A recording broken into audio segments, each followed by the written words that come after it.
মই জীৱনটো সাহিত্য এটা ক'বলৈ আহিছোঁ। মই ধেমাজি গোৱালপাৰাৰ পৰা আহিছোঁ। মোৰ নাম শ্ৰীমতী ৰীণা গগৈ। মই 24 চনৰ এপ্ৰিল মাহত আহিছিলোঁ ইয়ালৈ। যিগৰাকী বাইদেৱে মোক খবৰবাত ৰাখিছিল ইয়ালৈ লৈ আহিছিলে। পিছদিনা কিন্তু মোক কথাটো কোৱা নাছিলে। হ'লেও ইয়ালৈ অহাৰ পাছত মই কথাখিনি গম পালোঁ। গম পোৱাৰ পাছত মই লাহে লাহে প্ৰাৰ্থনা কৰিলোঁ। মোৰ মানুহজন একেবাৰে মানে মেণ্টেল। তেওঁ মানে মোক বহুত অন্যায় কৰে আৰু ৰাতিপুৱা দুপৰীয়া গধূলি মই সদায় টেবলেট খুৱাব লাগে তেওঁ। তাৰপিছত টেবলেট নোখোৱালে মই ঘৰতো থাকিব নোৱাৰোঁ আৰু মই ৰাস্তাই পদূলিয়ে ক'ৰবাত ক'ৰবাত পঢ়ি থাকোঁ। আকৌ পথাৰত পঢ়ি থাকোঁ। মই টেবলেট নোখোৱালে থাকিব নোৱাৰোঁ।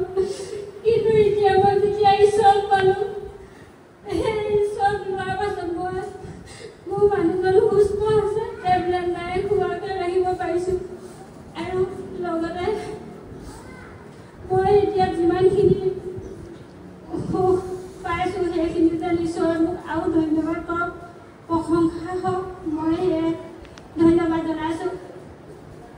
আৰু লগতে মোৰ এটা ল'ৰা আছে। সেই ল'ৰাটো সি এতিয়া মাজে মাজে শিখৰ খায়।